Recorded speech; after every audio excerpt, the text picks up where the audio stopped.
is up, team? Welcome to K&M Geekly, just a sneak peek at a trio of geeks this week, talking about some of the things getting them through their week. I'm joined, as always, by Ron Parson below me, Nick Indeglio to my diagonal, and Keith Varney, who has the day off. He actually took himself to lunch, as he said.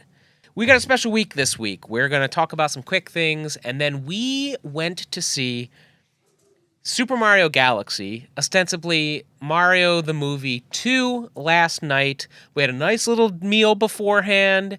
We went to see the movie. We were going to do a really cool record a review in the lobby of the theater. But you know what? It turns out when you're old and it's 11 o'clock, you just freaking go to bed. And so we're getting together to do it today. Nick and Ron, how are we doing this week? Great, man. I thought it was great seeing you guys last night. It was great catching up. I killed those wings. There were some good wings, man. Great. Rod, did you finish the wings on the way home or after you got home? So it's funny. As soon as we left, I ate like 2 in the parking lot, and then I drove home, and I crushed it when I got home. Yes. Okay. Yes. All right. I didn't have the ranch in the car, though, so, I don't want to be too messy, but, I'm civilized, Nick. I'm civilized.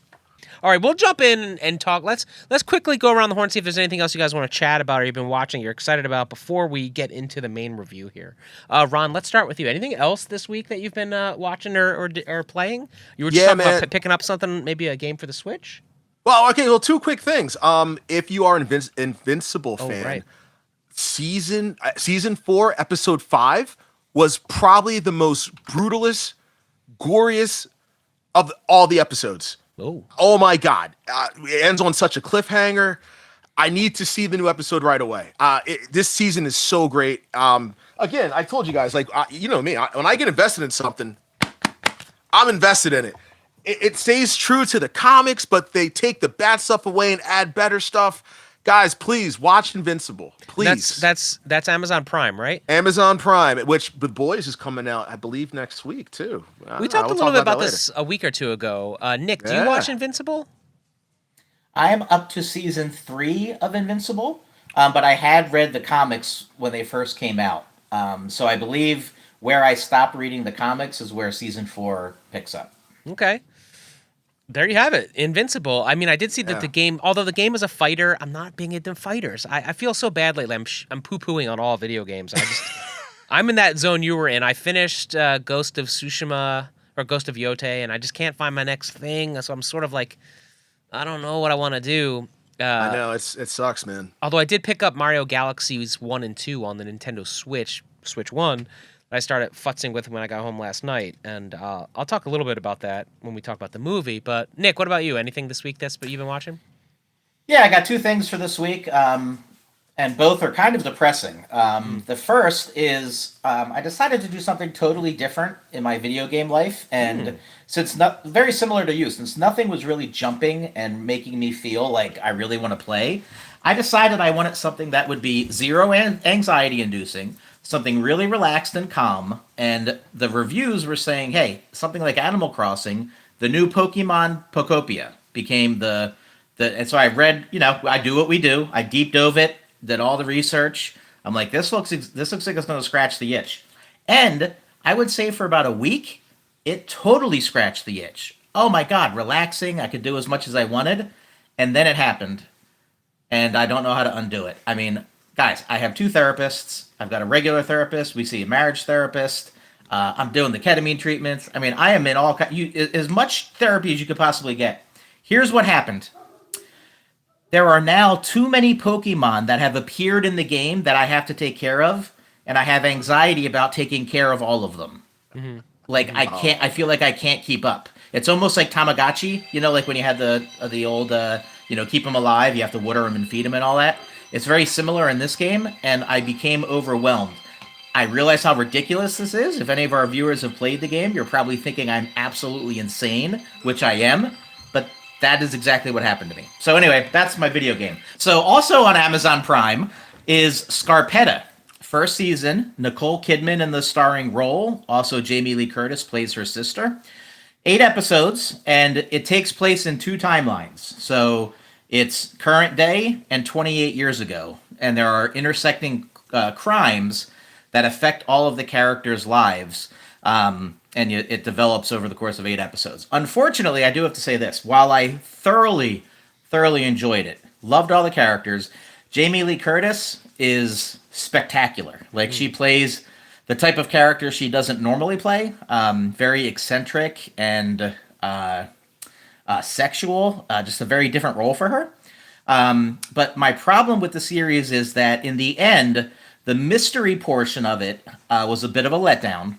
And the actual ending, which they kind of wanted to sort of create, interest for season 2, fell a little flat for me. So I was all in through the first 7 episodes, and then the final episode kind of fell flat for me.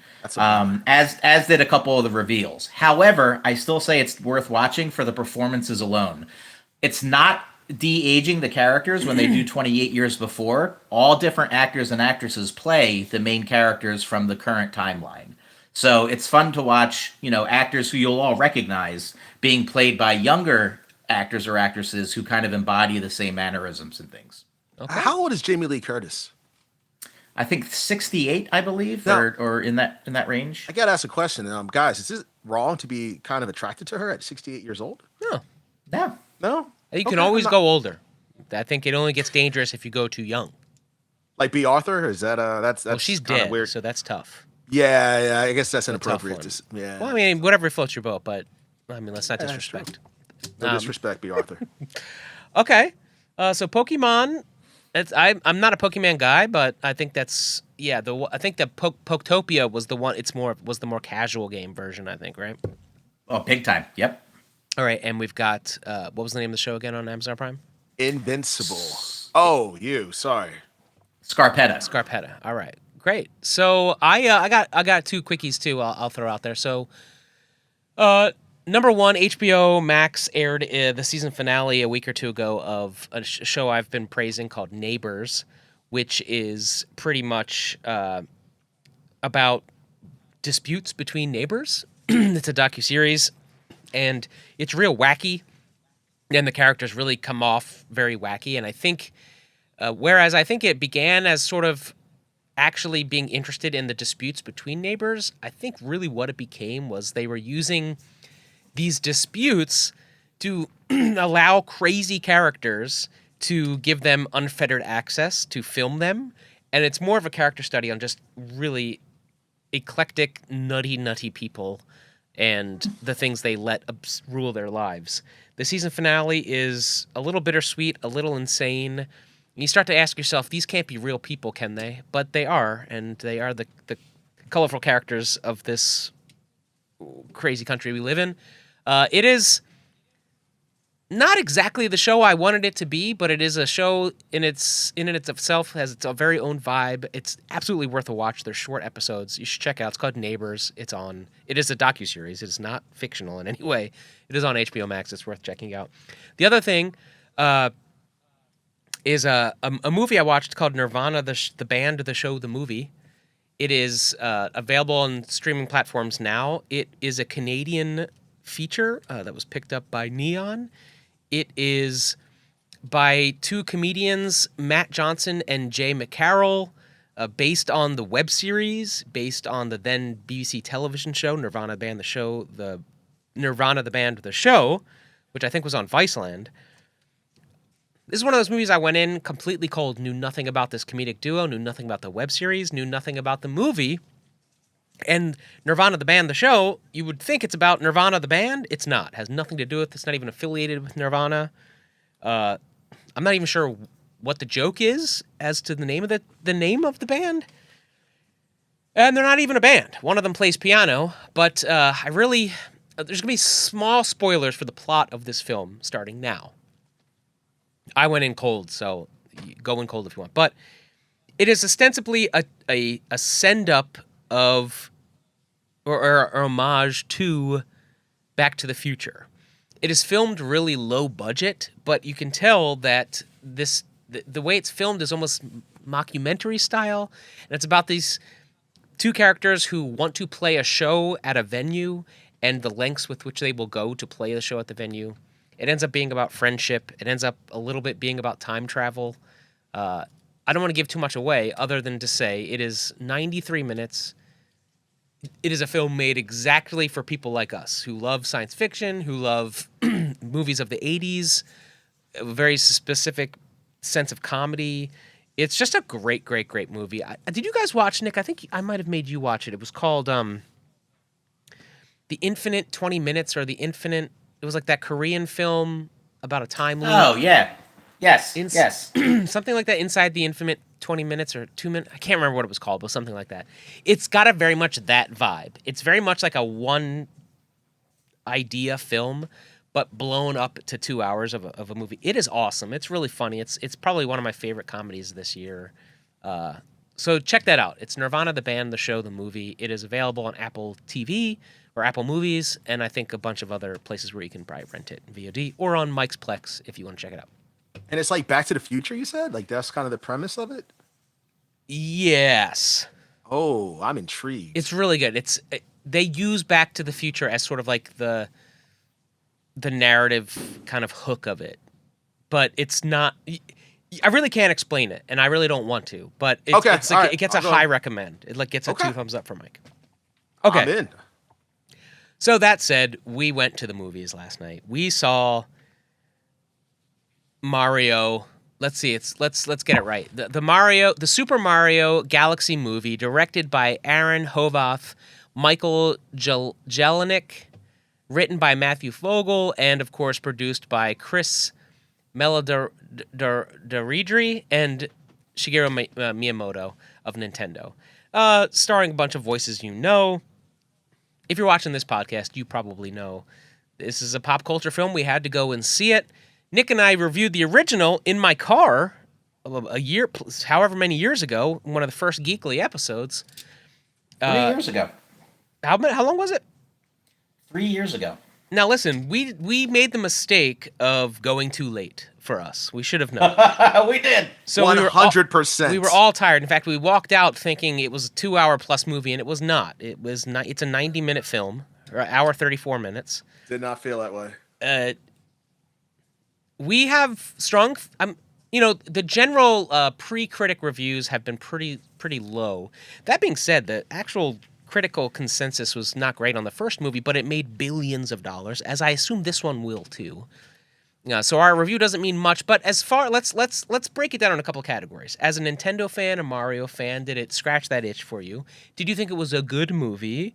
And 3, did it do what it set out to do? Right? If that's the rubric, because I've been watching musicals lately and having to judge it based on that. Not did I think it was good, but did it do what it set out to do? So those are some of the questions posed. Ron, let's start with you. I know you were a little drunk on wings, barbecue wings, but what were your overall thoughts? Mango habanero, my friend. Okay, so first of all, the critics, if you're bashing a kids movie, like they've been killing it. And I remember in the group chat, we were like, uh-oh. And it kind of made me not want to see the movie. I mean, if it were you guys, I probably would have bailed. I'll be honest, because I'm like, oh, they are killing it. But when you sit down and you watch it, and it made me think about old times, like me and you playing Nintendo all the time. You coming to my house, me coming to your house. We went Super Mario World. We did. Remember that? The dance in the video? Yeah, it made me think of those times. Made me think of times playing with my kids when they're like 5 and beating it with 5-year-olds. That's right. I beat Mario with a 5-year-old and a 6-year-old. I am the man. So it brought back really good memories. I thought it did a great job. I loved it. I liked the first one better. And there's no musicals in this one. The first one had musical. They had peaches. There's no peaches. I liked it. I really did. But again, I think maybe it was too late because it did not seem like it was 90 minutes. It seemed longer than that. Yoshi was awesome. He was funny. Great comic relief. Bowser stole the movie in the first one. And he's just, I don't want to give spoilers away, but he's this, he's that, he's this, he's that. I didn't like the character development on that part. I wasn't a fan of that. That really ruined it for me. But again, the nostalgia made it great to me. So I love it. If you're a Mario fan, you should definitely go out and see it. Just don't see it at 10 o'clock at night. Don't do that. Yeah. Fair. Yeah. That being said, as a market kind of test, there was at our theater, and this is sort of a theater that is still a lot of people don't know is open, right? They renovated it and reopened it, and so it hasn't had a huge audience, which I like because I get to go see with nobody there. But it was us, a group behind us, and a group in front of us, and of the probably 10 people there was one child, right? So I felt safe. I did feel we did safe. feel safe. Nick, let's go to you. Hear Ron's general thoughts. We'll get into some specifics in a moment. Maybe we'll put a spoiler alert up. But what were your general thoughts? Yeah, and definitely after the spoiler piece, I want to address Ron's gripe about Bowser being tonally inconsistent, which is ridiculous for a kids movie, but is absolutely true. So first, let me just go by the non-spoiler year 3 criteria, Mike. And the first was, if you're a fan of Nintendo and Mario, will you enjoy this movie? I think the answer has to be a yes on that, because there were probably 75,000 Easter eggs in that movie. And I paid attention to the three of us, because I was sitting in the middle, and there were different moments that we all kind of either smiled or chuckled at that were obvious Easter eggs. So you could tell like where the nostalgia lay for different people that were there. For sure.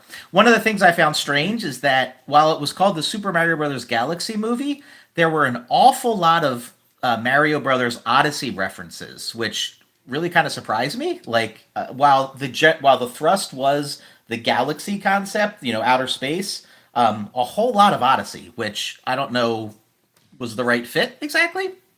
But from that lens, the movie was everything you would want it to be as a Nintendo fan. Like, if you were playing a game, that would be a game you would want to play, I think. They do a ton of retro stuff with actual gameplay from older games, what they kind of work into the narrative there. And the other part about being a Mario fan that I'll mention, and will be my biggest gripe, is that in a movie this ridiculous, there should be nothing that causes me to suspend my disbelief, right? It's total bonkers, so whatever happens just happens. I shouldn't care.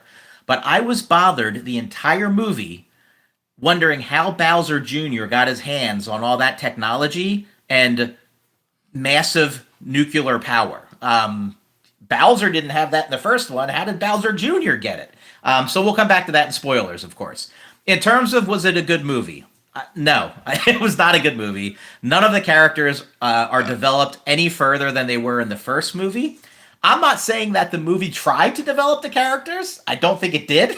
I think it just wanted to throw new characters at you and get you excited about Rosalina and, a lot of who you saw. At the end, they give you another intro to set up the third movie. So it's all about fan service and all about making, people happy and whatnot. The third criteria, what was the third criteria, Mike? I don't remember. Yeah. Did it set out what I was trying to do, yeah. It definitely did. I think this movie is going to make a crap ton of money, just like the first one did. I think older fans like us will appreciate the nostalgia. I think kids are going to like it just because it is funny and it's it's a technical treat. I would say the biggest praise I can give it was that it was visually spectacular. I was blown away by the power of the technology, and being in the theater we saw it in, which was like a semi-IMAX, which had great audio, I thought the sound effects in the movie was even more impressive than the visual acuity. So I give it an A+ for that, for sure. Yeah, I mean, I agree basically with everything you guys have said. If we're using the first movie as a benchmark, I think that a big critical the knock on the first movie is that it didn't go far enough. It didn't push enough. It didn't make an identity enough. And that's sort of Nintendo's bag. I don't think they're ever going to overcommit any of their characters.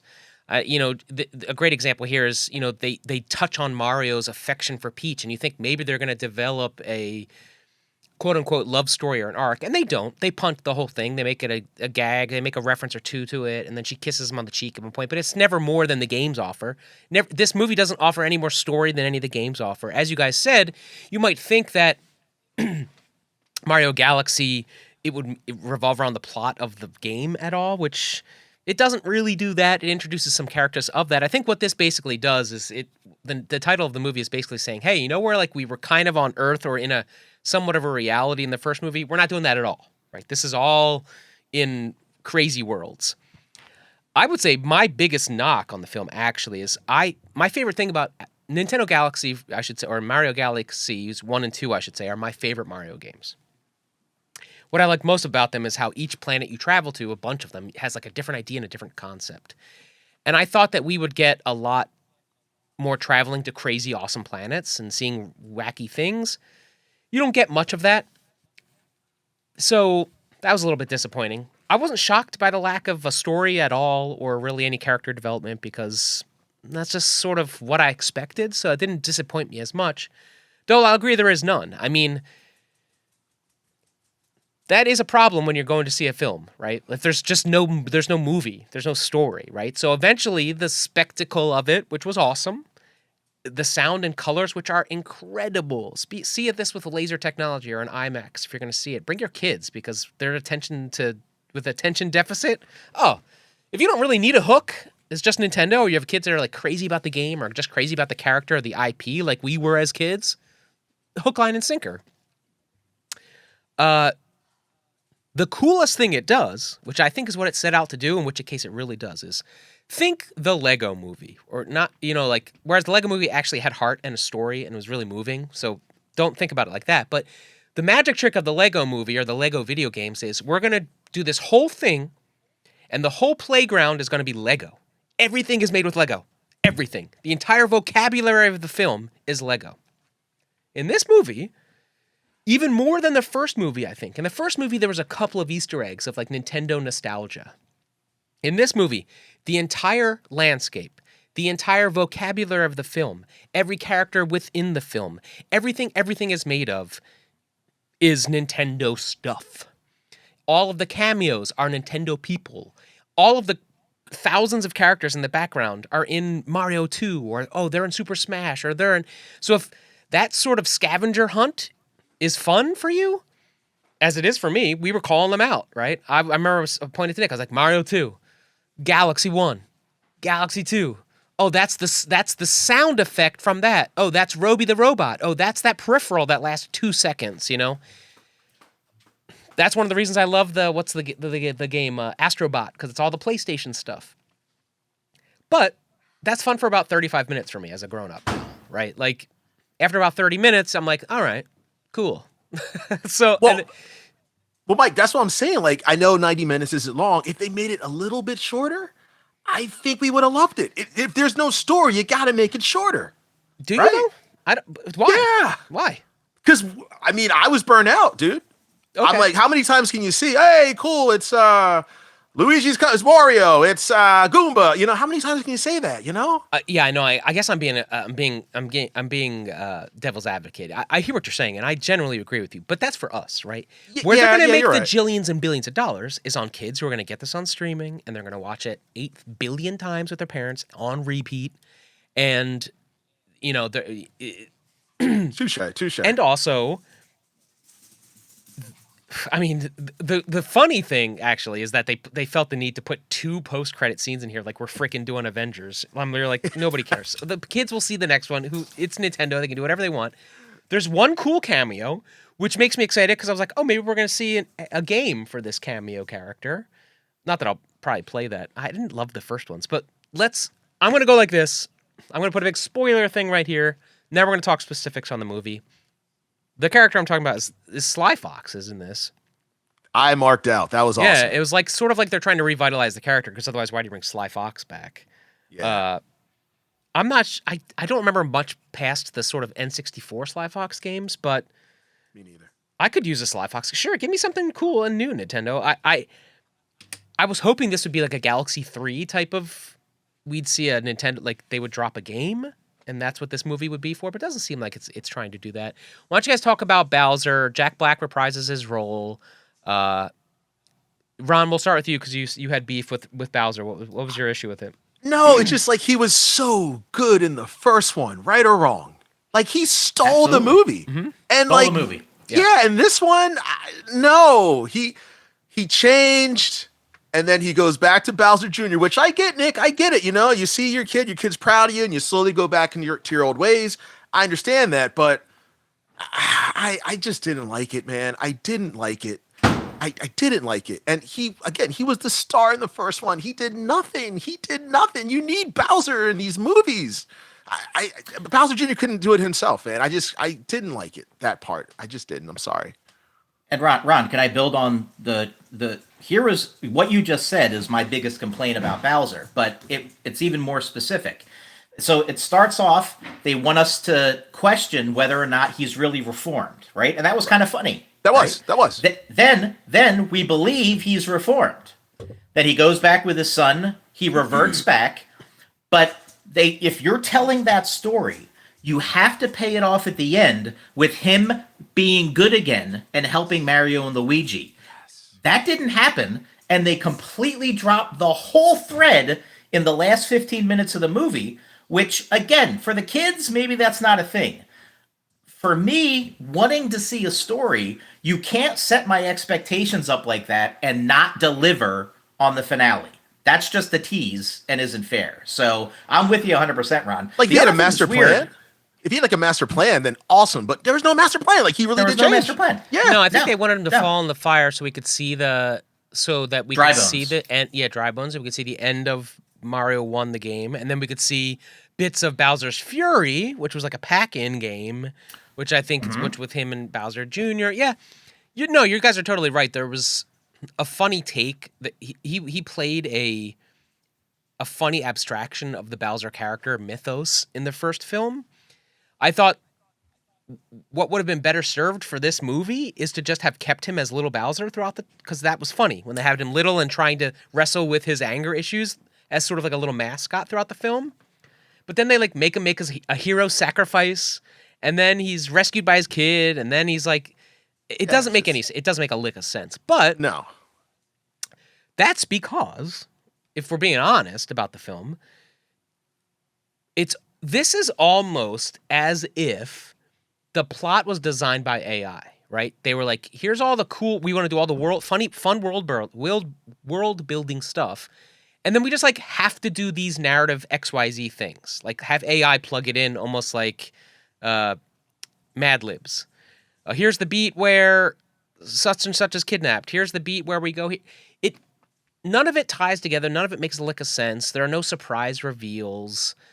There's no dramatic tension. There's nothing that makes it actually a movie. Really what it is sort of is like... giant cash grab? Well, yeah. Yes. But that's Nintendo. That's what Nintendo does anyway. I know. Right? No, I know. It sort of feels like when you...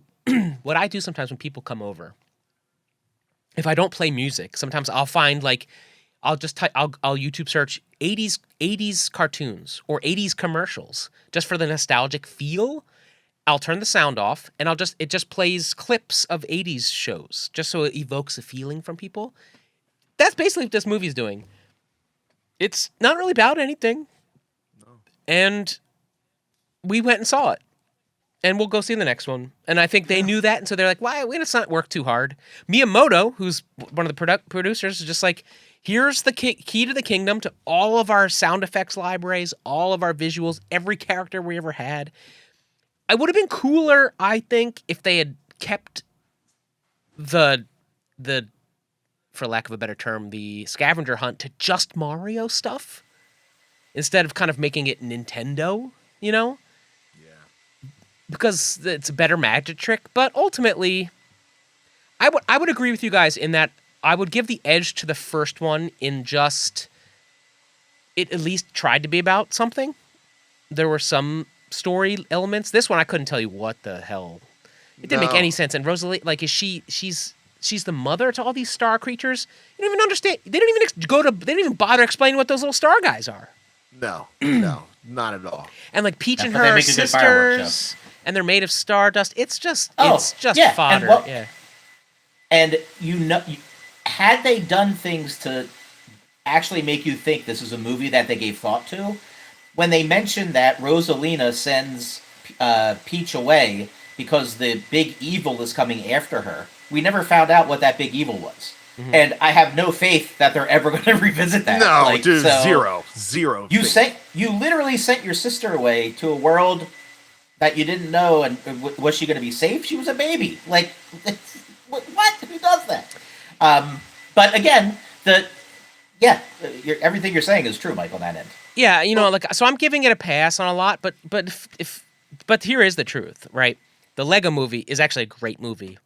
Most of the Pixar movies are actually about something, and they speak to kids, and then they speak to adults too. So they're threading two needles, and many of them are very moving and worth it.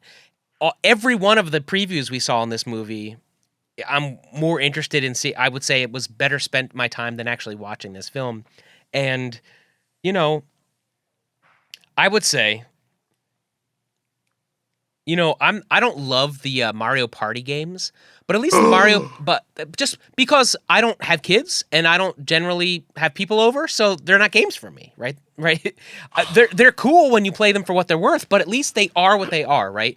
They say up front, there's no story here. This is just mini games that'll be fun for little brief bits and lights and that's what this movie is. This movie is Mario Party, right? It's just there's no narrative. It's just a fun romp that's got cool blinky lights and was entertaining for a couple minutes. That's a great analogy, Yeah. man. That this really movie is Mario Party. It sure as hell ain't a game, right? It ain't a game and it ain't a movie. It's just like cool Mario stuff for a little while. So if you're not a Mario fan or a Nintendo fan, you're going to hate this probably. I don't know why you would have gone to see this movie. And to be honest with you, much like the first movie, outside of this one time I saw it in the movie theater, when it's really big and bright and I can appreciate all the sounds and stuff, I don't know that I'll ever have to watch this again. I'll say this, dude. I did watch Mario 1 a couple times. And again, like I told you guys, the Bowser song, that Peaches. Mm-hmm. Oh my God. Like that played in my household for hours upon hours. They had no hook like this in this one. I liked it. But I think that is because, and correct, I might be wrong here. I'm speculating, but I think I read this. That's because Jack Black was really inspired when he got cast in that, and I think he did a lot of improvisational stuff that made its way to the film. Oh, wow. I don't think he was as inspired here. And I think a lot of people were collecting paychecks up on this baby. But there's also here's the other thing though. They're also going multimedia, which everything does today. There is a Jack Black song. It's just not in the movie. So you have to go on streaming to see the song from this movie from Jack Black. He did do a song. I just saw the article about it. I didn't have a chance to watch it, but there is one. Mm-hmm. So I think they're trying to get a ton of views on the YouTube page or whatever wherever it's posted. In addition to people buying tickets to see the movie. I would say if you were planning to go see Mario, by all means have fun. But your 2 hours are better spent digging out your Switch 1 or your old Wii. Finding a copy of Mario Galaxy 1 or 2 or both. They're both available for Nintendo for like $80 or whatever. And playing Mario Galaxy because it's awesome. And they've adapted it now so you don't need to do the waggle. You can just play it on the main controller. It's just as awesome as it ever was. It's my favorite Mario game. It remains that way. Over 3? Really? Well, as a pure delight, yes. Because 3, though, I'll tell you why, to get into it for a second. Yes, get into this, please. So the most cherished memories I have are of Super Mario World because it was the launch of the Super Nintendo, which is when I was old enough to kind of actually pass the controller back and forth with you, Ronnie. I remember. Yeah, right? yeah, walking up past Uncle Tom's room and then going into the room straight ahead and playing that shit for hours. Yeah, dude. Those are some of the best memories. Mario 3, I remember us finding the secrets, Nick. Like if you duck down on that one thing and you could go behind, and that was like back when you didn't just call up the Nintendo hotline, you had to find these secrets or they were passed down the lane. So that's some of my great memories of Mario 3. I even have some love for Mario 2. But the dream? Then you grow up. Well, Mario 2 was developed as a different game. That's a whole other story. But there's a lot of Mario 2 Easter eggs in this game or in this movie. Yes. So there are. And it had a great score as well. But not my point. Growing up and then being a grown-up again and then having to find time to play video games or whatnot. I remember living in Astoria and Mario Galaxy came out. I had a Wii and I got it. And I remember playing the first hour of that game and remembering what it was to be a kid. That just like total joy of discovery and whimsy and laughing. My roommate Erica was taking videos of me just because she's like, "Oh my God, I've never seen you behave this way, just like a kid."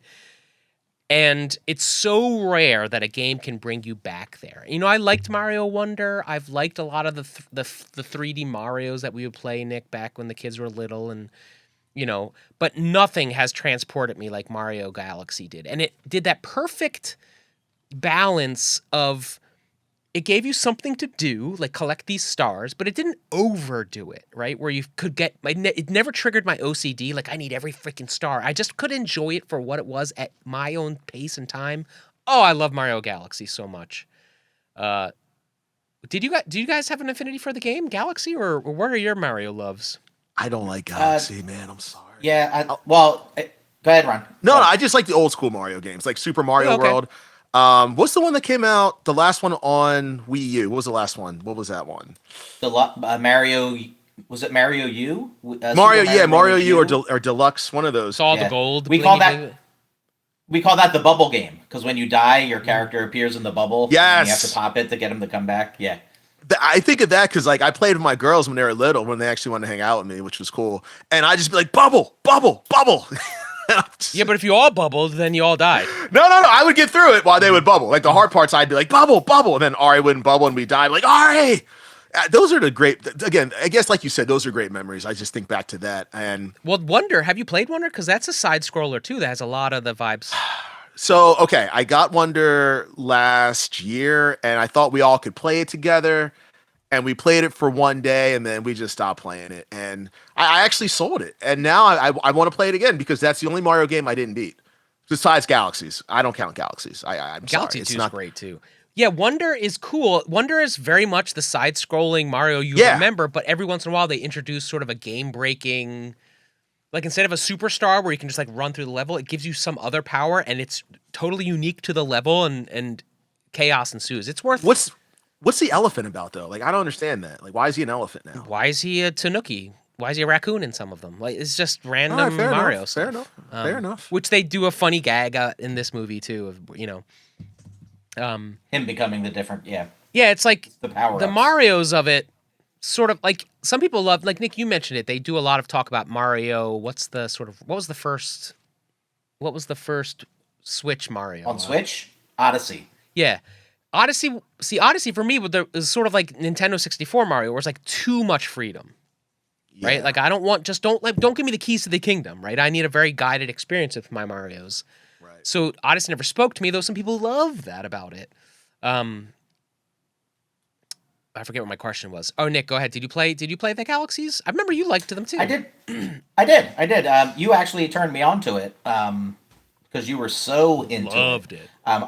And it was important for you to get all 3 stars in each of the worlds. Yeah. So you would replay levels to get them. I kind of played through without getting all the stars, and then you hit a certain point where you need a certain number of stars, and you're like, oh, I should have practiced a little harder. Mm-hmm. So I kind of fell off later in the game because I hadn't done the work up front.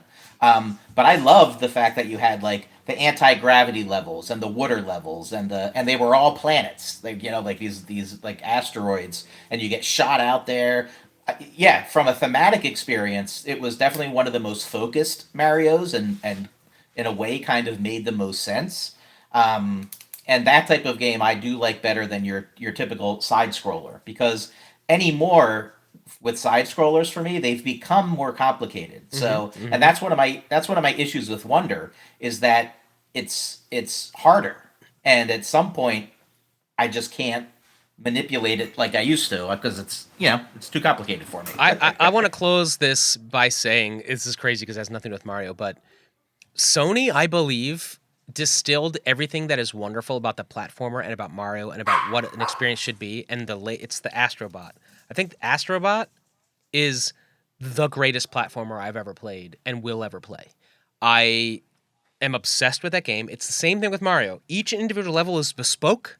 You go to these different galaxies, and they each have like an individual level that are loosely based on a theme. But you go in, and there's no timer. It's sometimes they're big levels, but they're all condensed and 3-dimensional. And You just have to find all the stuff. You can still complete the level without finding all the stuff, or you can find all the stuff. It depends on how you like to play. You're not, but you need a certain amount of them to unlock the next galaxy.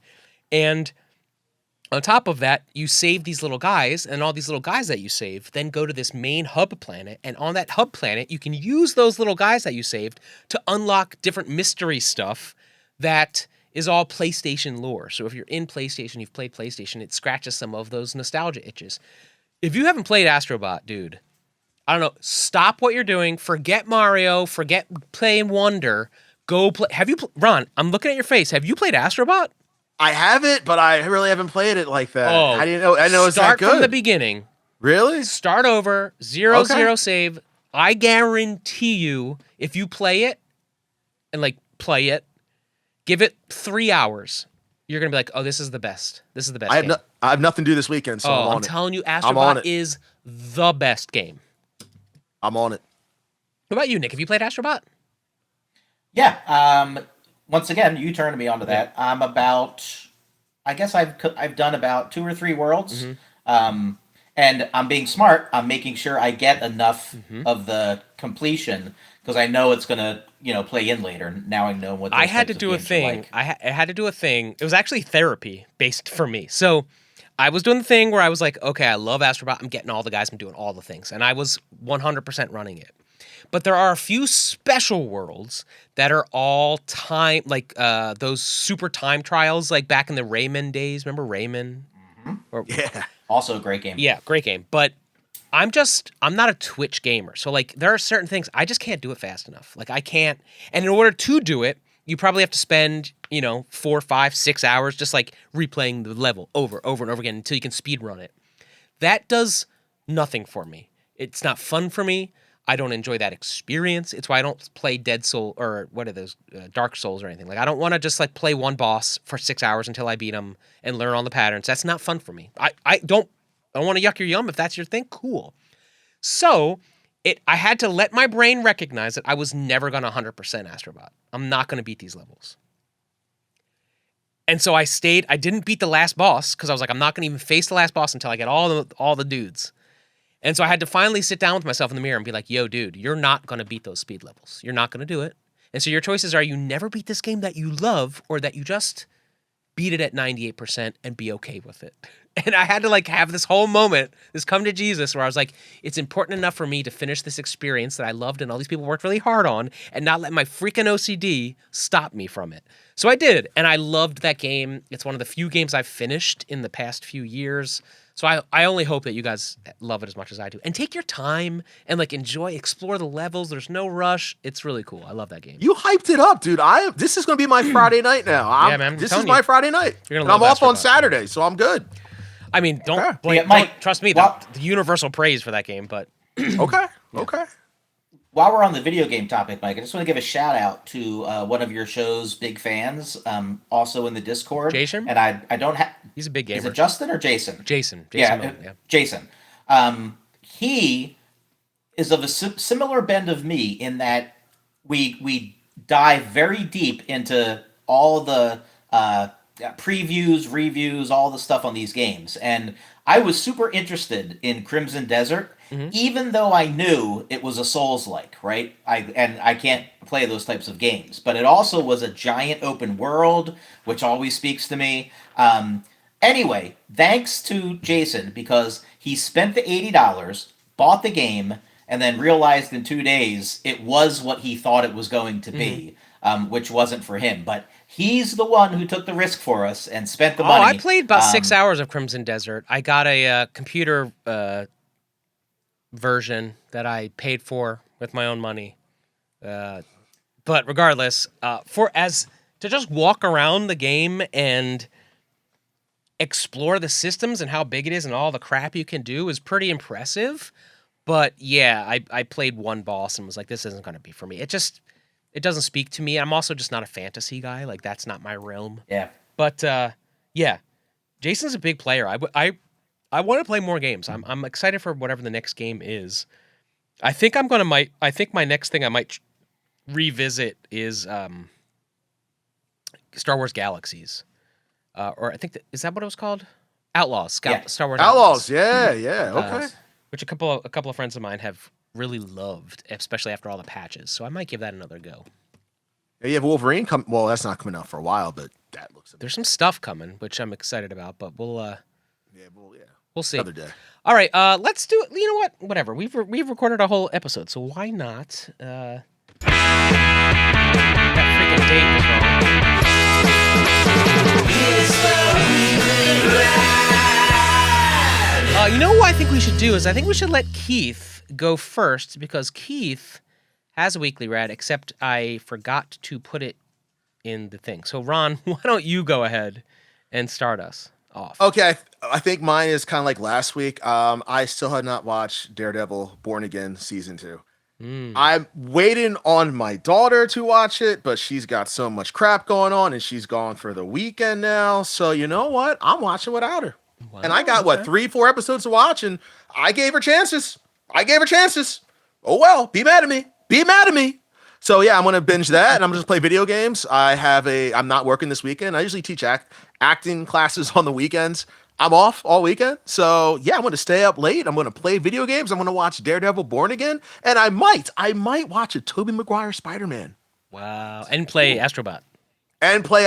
Yes, that is my weekend. Yes. All right, Nick, let's weekly rat it. I'm going to go with one that we just completed. So it's not a looking forward to. It's a just completed, and I'm proud of it. Danielle and I decided to start Lincoln Lawyer on the recommendation of some of our friends. And during a work week with only a weekend, we started on a Thursday, we finished on a Tuesday. We watched 4 seasons of Lincoln Lawyer. Wow. Caught up on the entire show. Watched all of it. So Impressive. Super impressed with our power and absolutely love Lincoln Lawyer. It's a David E. Kelly. All right. Just such a good show. Easily bingeable. All right. I went into a comic shop and I was looking for like a event comic or an independently published comic to get into, and the guy recommended DCKO, which is a Snyder joint. Yeah. And of course he had it's a 5-issue series, and he had issues 3, 4, and 5, but he didn't have 1 and 2. And he's like, "Do you want to just buy these, and I'll call you when I get the other 2 in?" I was like, "No, I want all 5 of them."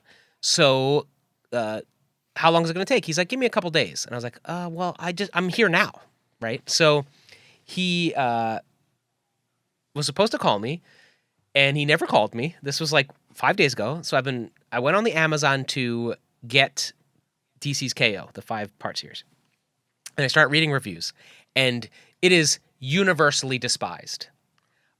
People hate it.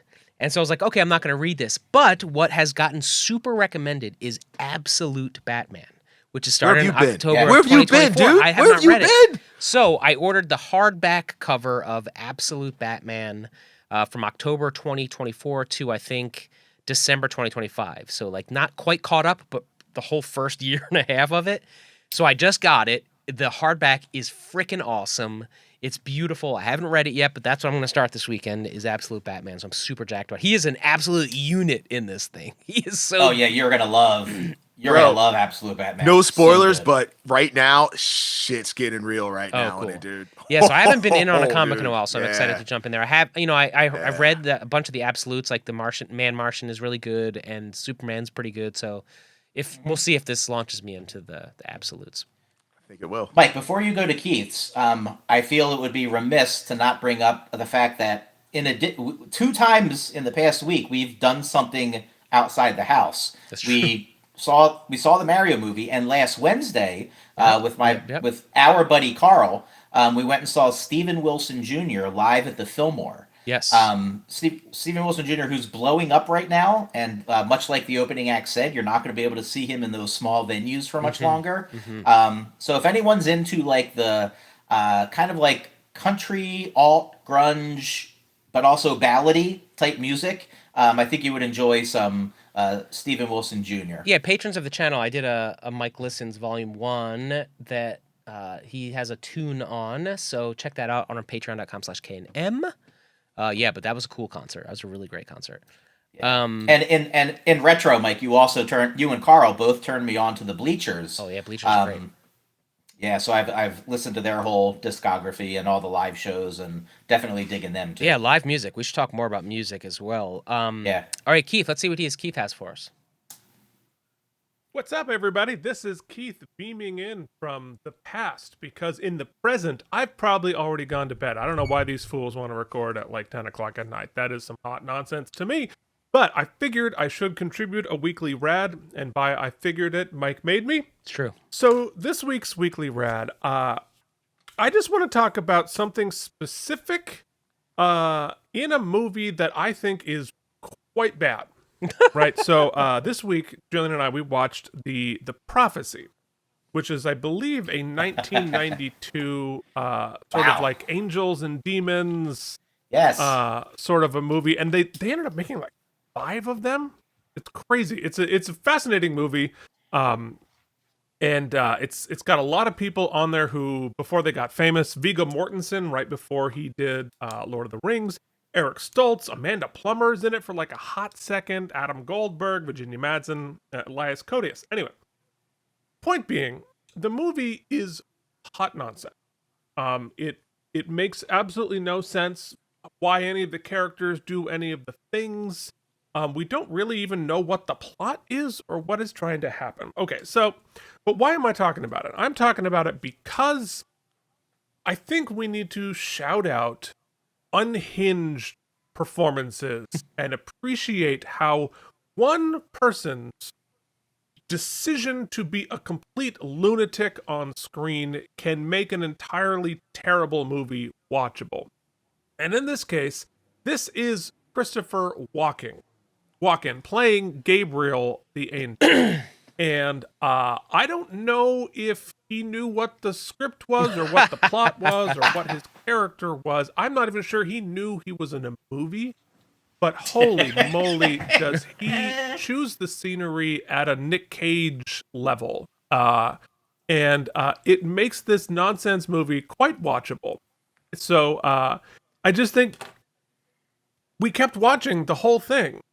Because of, like, we don't know what he is going to do next. We don't know what he is going to lick next. It certainly wasn't in the script. He just does crazy stuff.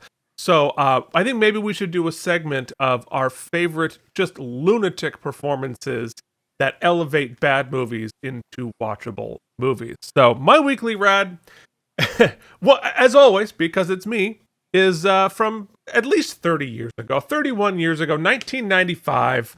Christopher Walken in The Prophecy. He went on to do 2 more of those movies. This was the only one that was not released direct to DVD, but he's worth the DVD. So that is my weekly rad. Have fun, boys. I'm in bed. Okay. Walken. Christopher Walken being bad shit. Talks like it. Yeah, being bad shit. And Viggo Mortensen played Satan in that movie. So it was he usually plays the good guy, but not that time. I don't remember that at all, dude. Yeah. Nor will I probably watch it, but I'm glad that it got Keith excited. That's rare too. I am too. I'm gonna do a lot of watching the shuttle stuff too. I love me some space stuff. Oh, dude, those images, the HD of the propulsion lifting off with the flames and HD. Oh my god. Yeah, it's cool. So cool. Yeah, I felt like an idiot when you guys were talking about that last night. I'm like, yeah, I saw that. But my algorithm is starting to show me stuff from there. So I'm like, yeah. It's funny how NASA's still a little behind the times. Like all the SpaceX stuff going up is always the HD is right away, but during the launch history, it's not. None of it's HD until like they build it up later. They get the pixels back or whatever. But keep your eye. That's going for the next 9 days. So check it out. Check out the launch stuff. All right, kids. Until next week, keep on doing the things you find fun. Don't let anybody yuck your yum. Keep on, I can't speak. Keep on geeking on. Kids, thanks for joining me. We'll see you next time. Peace.